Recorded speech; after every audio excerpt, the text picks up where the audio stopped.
si vous voulez garder vos caméras ouvertes, c'est bien à vous. Pour comment va fonctionner pour les questions pendant la présentation, vous avez un question-réponse, on va dire un peu comme un chat auquel vous avez accès. Ça va être la façon dont on va fonctionner.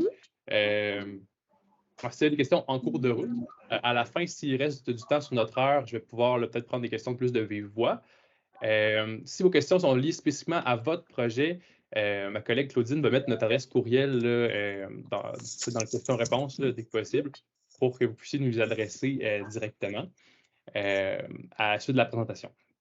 Après ça, les questions qui sont plus pour un éclaircissement là, qui pourrait être bénéfique à tous, bien là, vraiment, allez-y, ça va me faire plaisir d'y répondre. Je prendrai un moment là, à la fin de chaque section de la présentation pour les adresser autant que possible. Aussi, je vous prie de couper votre micro là, si vous ne prenez pas la parole. Alors, sans plus tarder, commençons cette présentation. Alors, aujourd'hui, ça va être comme ça ici. OK. Alors, je vais commencer par une présentation globale de la mesure destination durable et action concertée, avant de défiler un peu les sections principales du guide du demandeur. En fait, cette présentation-ci a vraiment pour objectif d'accompagner la lecture du guide du demandeur, d'en éclairer certains points et vraiment d'en faciliter la lecture là, en simplifiant. Alors, je vais présentation générale donc de la mesure destination durable et action concertée. Alors, il s'agit d'une enveloppe de 7,4 millions de dollars pour vous concerter et collaborer et consulter la communauté locale afin de réaliser des projets structurants en tourisme responsable et durable. Alors, c'est une mesure qui est déployée en 2 volets. Alors, il y a le volet 1, qui est en appel à projet jusqu'au 31 octobre. Il s'agit de concertation, de collaboration et de consultation publique. Alors, en vue de préparer des projets en tourisme responsable et durable. Alors, c'est pour ça qu'il y a une aide financière qui est disponible de entre 20 000 $ et 250 000 $ par projet. Et pour des projets de consultation, concertation d'une durée de 1 à 2 ans. Le volet 2, de la mesure, qui va avoir de l'aide financière également pour la mise en œuvre de projets issus de démarches de concertation en tourisme responsable et durable. Alors, ce volet 2-là va être, les critères vont être connus, il va être en appel à projet probablement à l'automne 2023. Alors, bien évidemment, les projets qui vont être admis au volet 1 ça va être des projets qui vont être d'autant plus pertinents pour ce volet 2-là qui va viser à mettre en œuvre des projets issus de concertation, mais ce ne sera pas restreint à ceux qui vont avoir été admis au volet 1. Probablement que tant qu'on peut montrer que c'est un projet qui va être issu d'une démarche de concertation pour du tourisme responsable et durable. Alors, c'est ce qui fait le premier survol de la mesure. Je vais plonger directement dans les objectifs. Alors, c'est une mesure qui a l'objectif général suivant, c'est-à-dire de soutenir une démarche de concertation avec les acteurs de la collectivité et de développer et structurer une offre touristique complémentaire, collaborative et favorable à des retombées économiques, sociales et environnementales positives dans le milieu. Alors là, ça, c'est au niveau général. Si je peux vous donner on va dire une petite intention de lecture en lisant le guide du demandeur, c'est d'avoir en tête là, que dans cet objectif-là, il y a un objectif de moyen, c'est-à-dire le moyen qu'on utilise, c'est la concertation des acteurs, la concertation de la collectivité et des objectifs. Alors, des objectifs de résultats qui sont de développer et structurer une offre touristique complémentaire, collaborative, favorable, économique, sociale, environnementale. Alors, parce que vous allez le voir dans les objectifs spécifiques, comment ils sont formulés dans le guide du demandeur, on trouve souvent ces 2 dimensions-là. Alors, le moyen, c'est la démarche de concertation et des objectifs pour le tourisme durable. Alors, les objectifs spécifiques, alors je vous les résume là, au moyen de ce visuel. Alors, comme on disait, la concertation, elle est au centre. C'est ce qui doit nous permettre de réaliser la valorisation là, du patrimoine naturel et la vitalité culturelle, d'améliorer les pratiques d'affaires pour qu'elles soient plus éco-responsables. Alors, on parle aussi de mettre la mobilité durable, la mobilité douce au cœur d'une destination touristique, par exemple, pour vos projets. On parle aussi de rétention des dépenses touristique dans l'économie locale, dans la destination. Et également, là, je ne sais pas si ça affiche bien, hop, mais en fait, le petit pictogramme ici, c'est l'approvisionnement local. Alors, pour favoriser les pratiques d'affaires qui s'approvisionnent localement dans l'industrie du tourisme. On parle aussi de valoriser le tourisme lent. Encore une autre façon, finalement, de retenir les dépenses dans la région et que ça se connecte assez bien avec la mobilité de tous aussi. Et enfin, un autre objectif spécifique, c'est d'atténuer les écarts de saisonnalité, c'est-à-dire d'allonger les saisons, de structurer l'offre sur toute l'année, finalement, dans la destination ou le secteur selon votre cas spécifique. Alors, c'est ce qui fait le tour des objectifs de la mesure. Je vais continuer vers les questions d'admissibilité. Qu'est-ce qu'il faut pour que vous et votre projet soyez admissibles à la mesure d'aide? Alors, Dominique, j'ai une main levée. oui. Annabelle Tremblay, on vous écouterait. Oui, bonjour. J'aimerais savoir, vous avez parlé au début du coût minimal de 20 000, mais dans le guide du demandeur, on parle de 25 000. Donc, quel est le bon montant? Oui, le bon montant, c'est en fait, c'est dépenses admissibles 25 000. C'est-à-dire, en fait, c'est le calcul, c'est que la mesure peut payer jusqu'à 80 des dépenses admissibles. Donc, l'aide minimale, c'est 20 000. Si ça fait du sens. Parfait, merci, c'est clair. OK. Alors, les critères d'admissibilité. OK. Bon, pour être demandeur, c'est-à-dire pour être l'organisme qui dépose une demande d'aide financière dans le cadre de la mesure, alors il faut être un des types d'organismes qui sont listés ici. En fait, je vais les présenter, mais en fait, c'est important d'avoir en tête, on parle de projet de concertation, c'est-à-dire que vous allez avoir un demandeur entouré de parties prenantes. C'est le demandeur qui va recevoir l'aide. C'est le demandeur qui dépose la demande, juste si ça peut clarifier les choses. Alors, le demandeur, celui qui dépose la demande dans le cadre de la mesure, peut être soit un organisme à but lucratif, un organisme à but non lucratif, une coopérative, une entité municipale. Alors là, municipalité, MRC, certains organismes qui en découlent. On parle aussi des organismes d'une communauté ou une nation autochtone reconnue par l'Assemblée nationale, ainsi qu'un organisme ou une entreprise autochtone.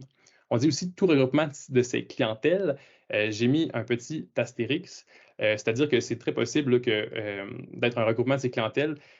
Cependant, il faut respecter une autre condition qui est dans le guide du demandeur. Là, on dit que dans tous les cas, le demandeur doit être légalement constitué depuis plus d'1 an. Alors, si vous êtes un collectif qui s'est incorporé récemment, peut-être que ça va être un des membres qui constitue votre collectif qui va plutôt déposer la demande pour que vous soyez admissible à la mesure.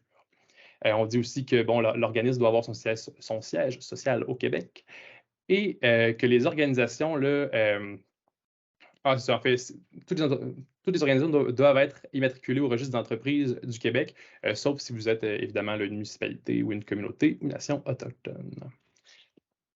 Alors, ceci dit, ce que vous ne pouvez pas être pour être un demandeur, vous ne pouvez pas être un ministère ou un organisme du gouvernement du Québec ou du Canada. Alors, une société contrôlée directement ou indirectement par un gouvernement, des entreprises détenues majoritairement par une société d'État.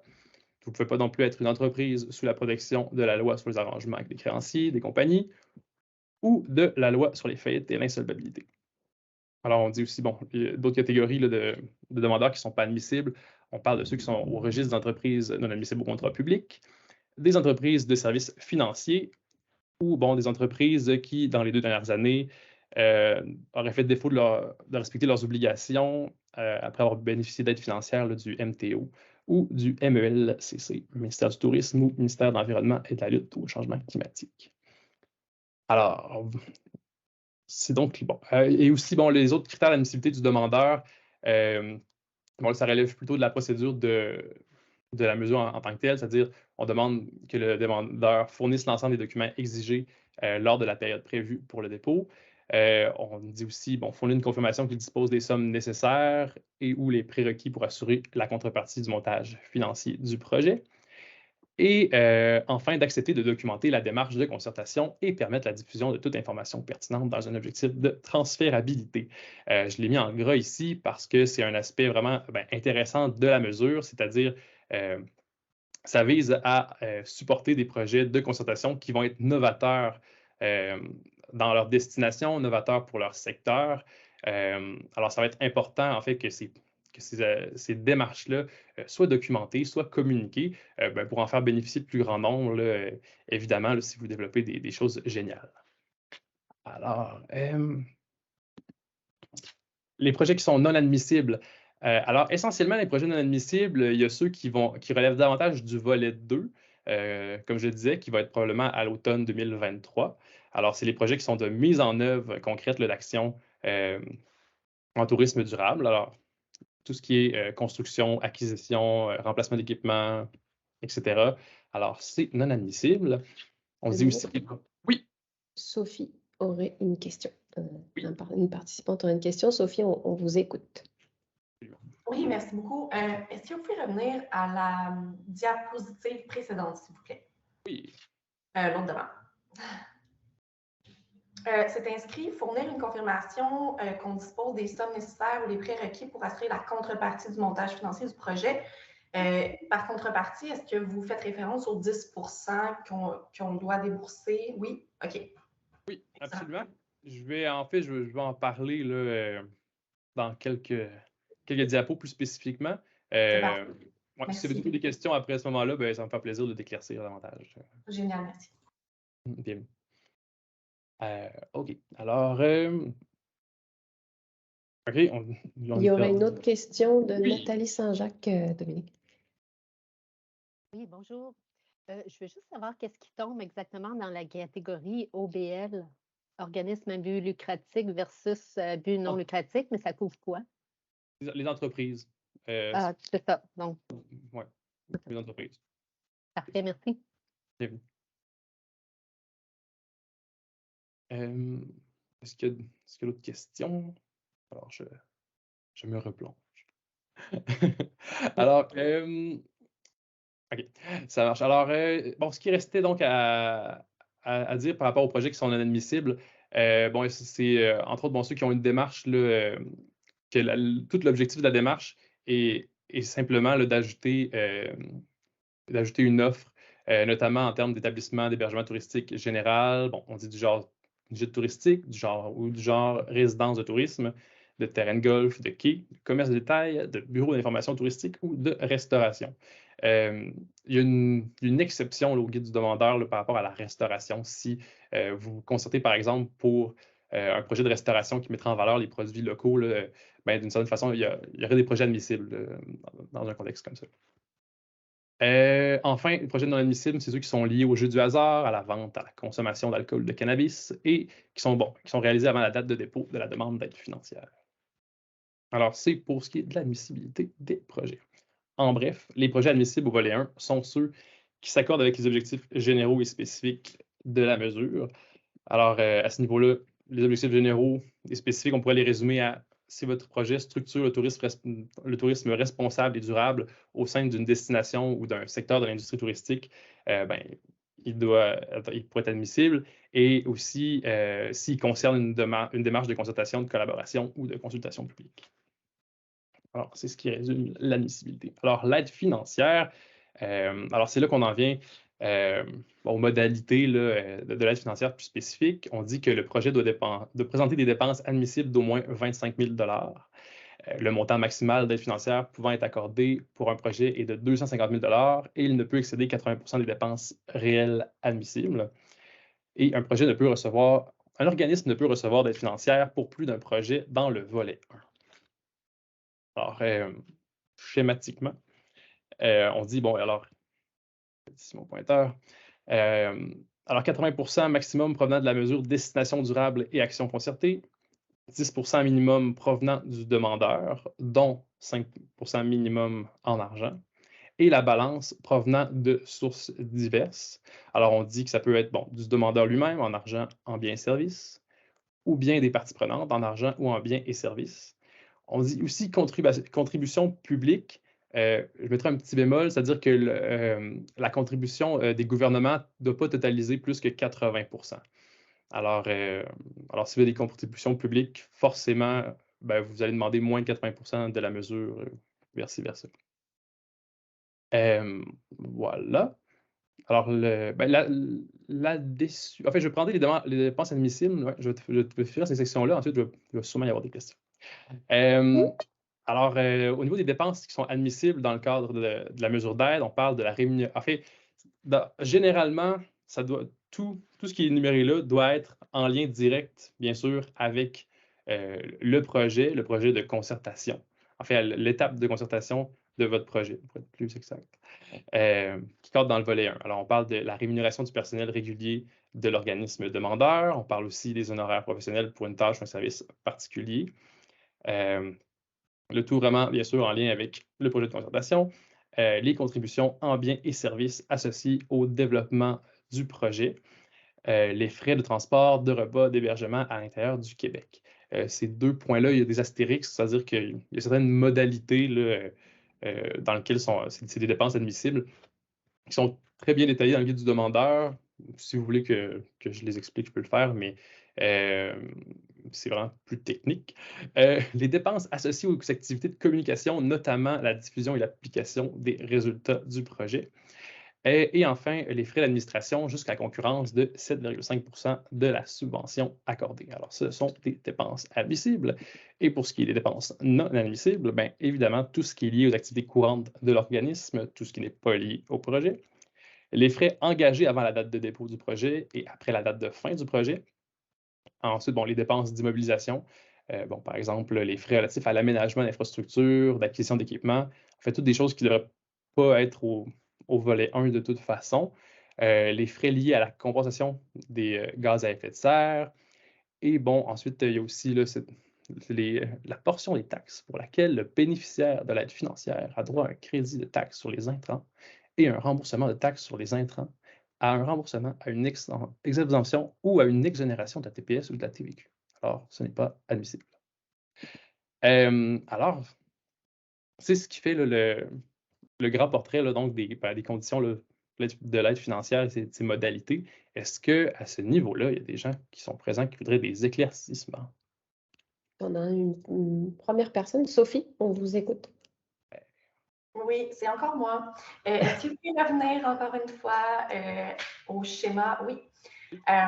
Encore une question sur le 10 parce que quand je me réfère à l'association de l'organisation sous nos BNL pour laquelle je travaille, c'est que nous, on n'a aucun intérêt financier là, à la concrétisation du projet volet 1, par exemple. Puis là, je suis en train de me demander, est-ce que le 5 minimum en argent doit être absolument mis de la poche de l'OBNL, par exemple, pour laquelle je travaille, ou ça peut être mis de la poche de collaborateurs ou disons, de parties prenantes qui ont des intérêts?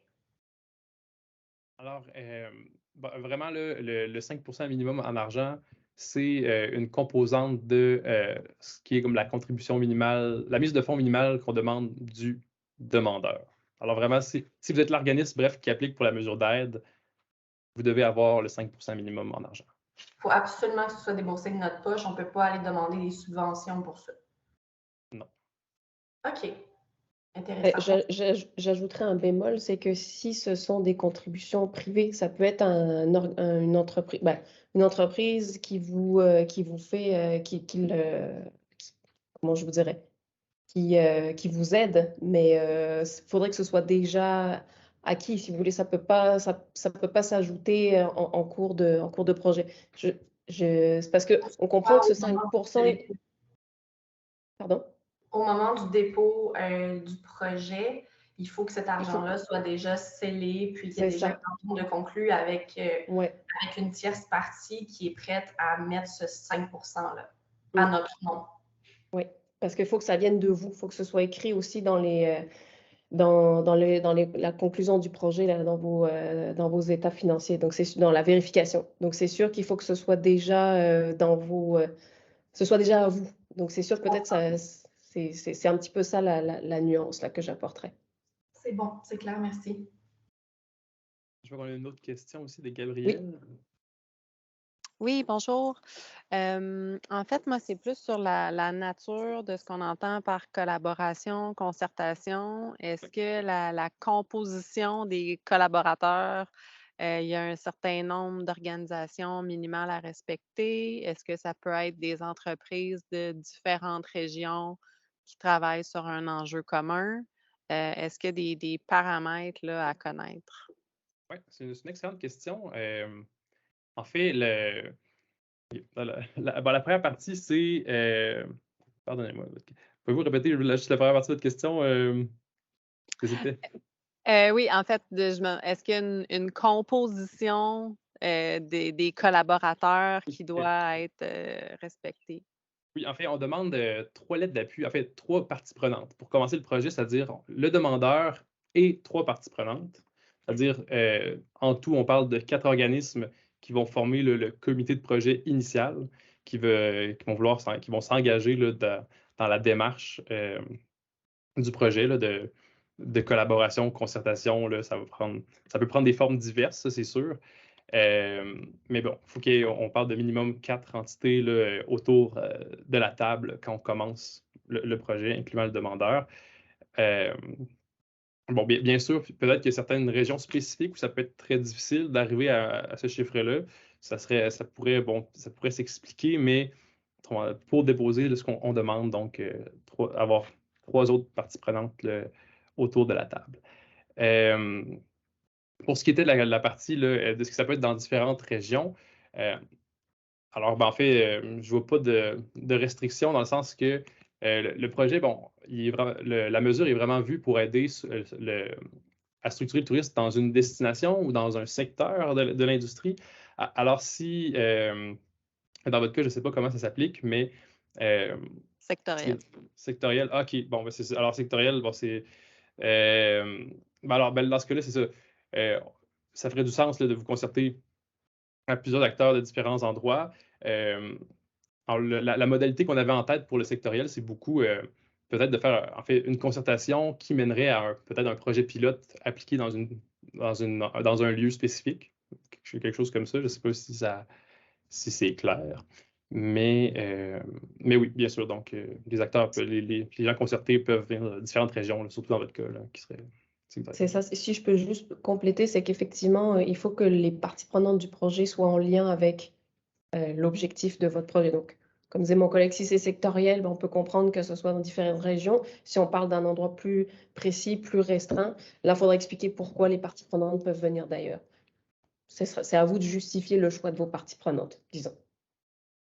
Parfait, merci. Alors, ce serait Annabelle. C'est ça. Alors oui, je m'excuse si je répète une question qui a été demandée. J'ai eu un petit problème de branchement, mais je voudrais savoir, est-ce qu'un demandeur peut être aussi partie prenante dans une autre demande? Par exemple, s'il y a 2 demandes qui sont posées dans la même région touristique? Oui, la réponse est oui. C'est-à-dire que oui. Techniquement, si vous n'êtes pas demandeur dans l'autre partie, mais partie prenante, sachant que c'est un projet par demandeur, logiquement, c'est possible. Merci. Il y aurait monsieur Marc-André.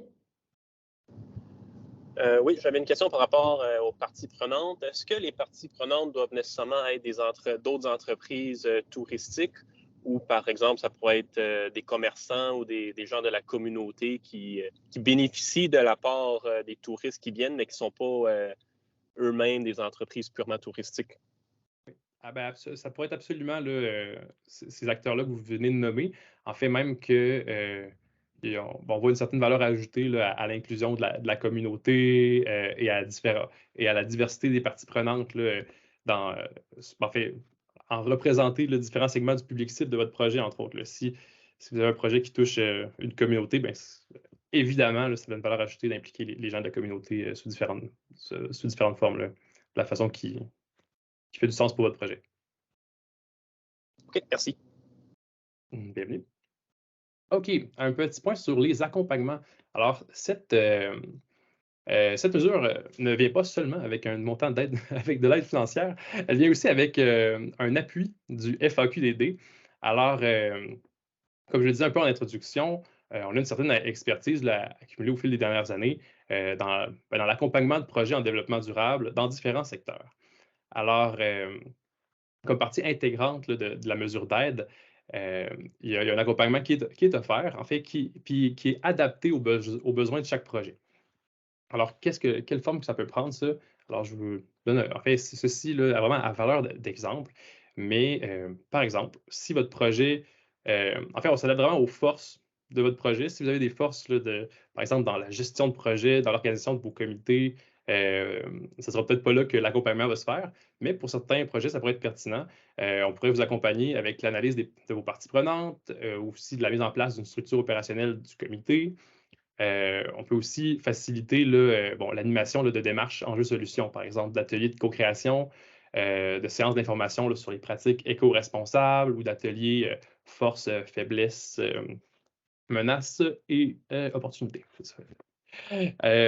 Alors, ça vient avec la mesure d'aide. Comme je disais, bon, il y a aussi, vous allez peut-être rencontrer dans votre projet des enjeux d'acceptabilité sociale. C'est un volet sur lequel on peut aussi offrir de l'accompagnement. Il y a tout, on parlait, on demande de documenter la démarche. C'est un des livrables de documenter sa démarche de concertation.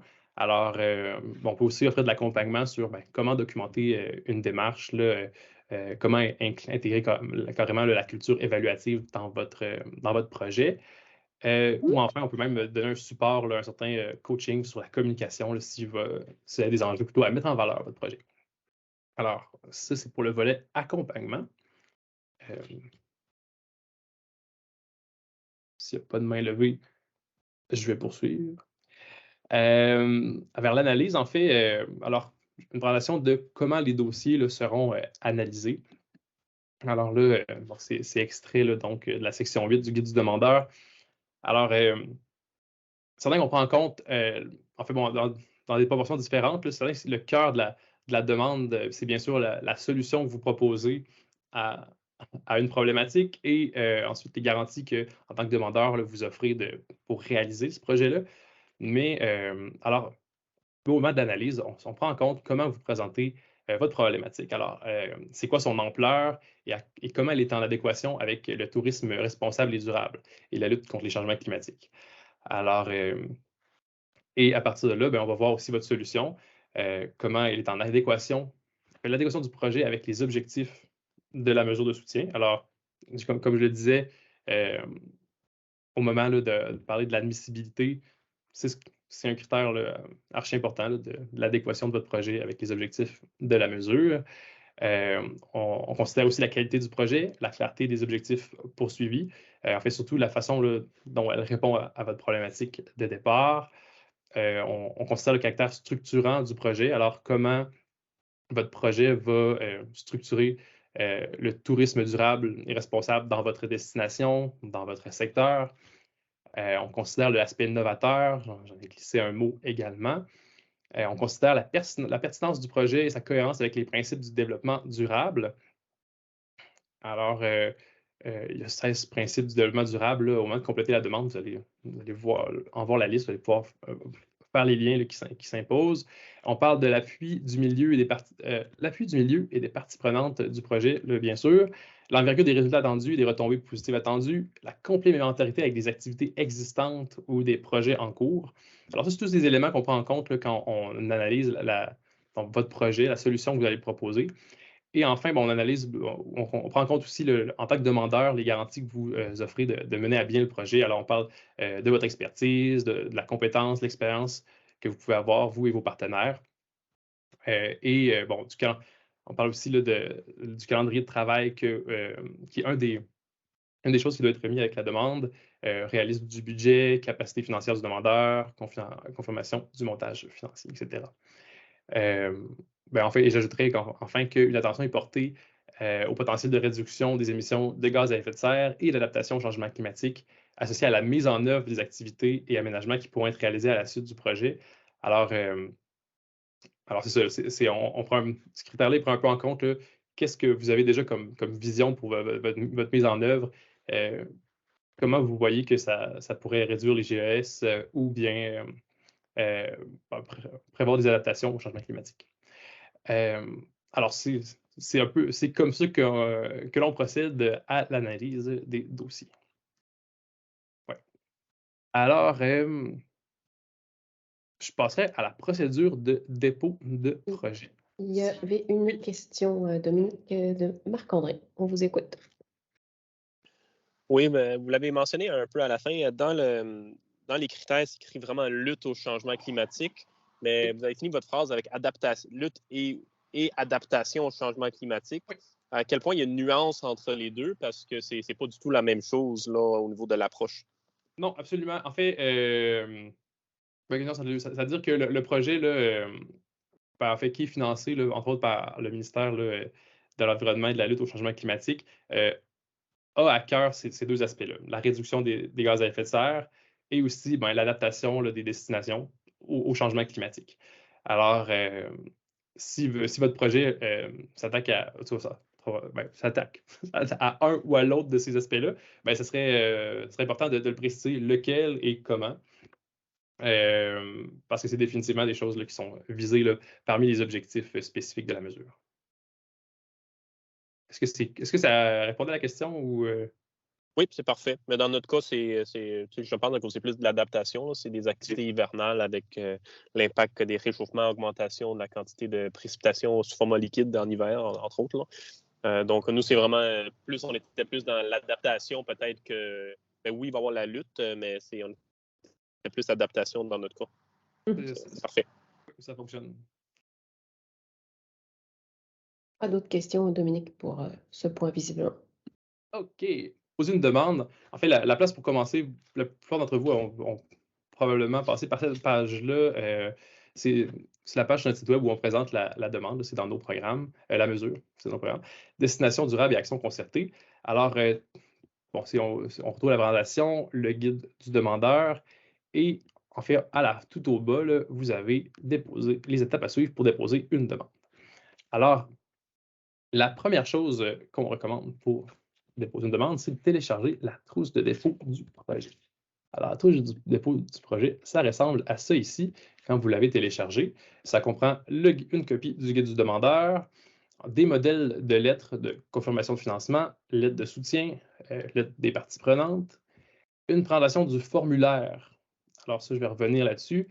Et aussi d'autres documents là, qui sont à remettre, c'est-à-dire le montage financier. Vous avez un canevas de montage financier et des canevas là, de planification sur 12 mois ou 24 mois de votre projet de concertation.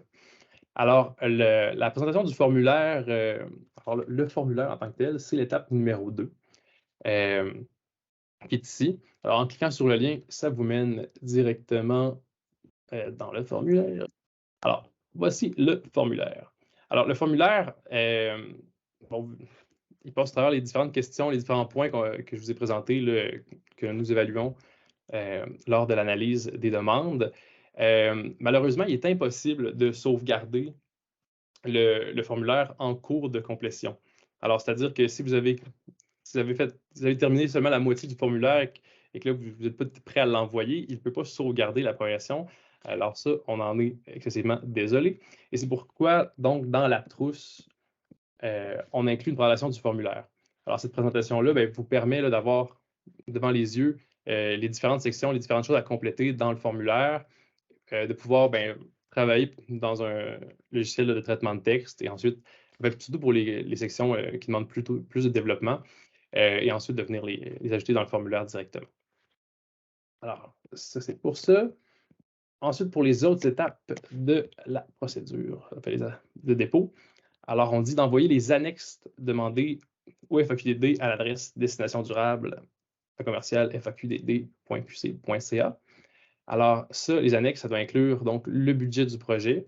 Alors, on l'a vu dans la trousse, la planification du projet, les résolutions du conseil d'administration de votre organisme autorisant le signataire à agir en son nom, les états financiers vérifiés de l'organisme des 2 dernières années, les lettres de confirmation pour l'ensemble des contributions financières et en nature complémentaire, si applicable.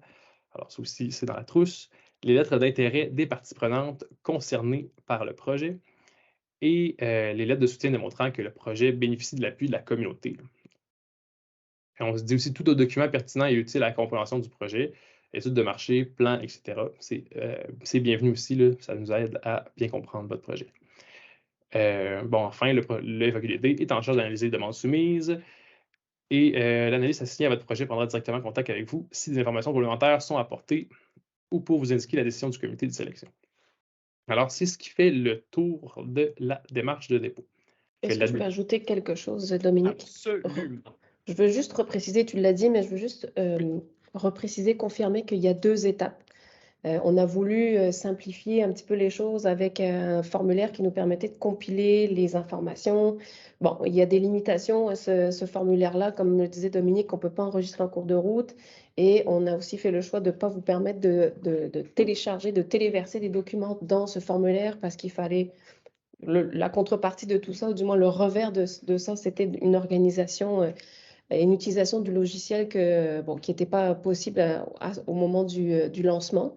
Mais donc, 2 étapes importantes, compléter le formulaire, cliquez sur « Envoyer ». Vous allez pouvoir aussi vous envoyer une copie de votre formulaire complet à votre adresse. Ça, on a permis. Donc, vous allez pouvoir avoir l'ensemble de vos réponses quand même une fois que le formulaire est complété. Et ensuite, envoyer à notre adresse destination-durable@faqdd.qc.ca l'ensemble des annexes.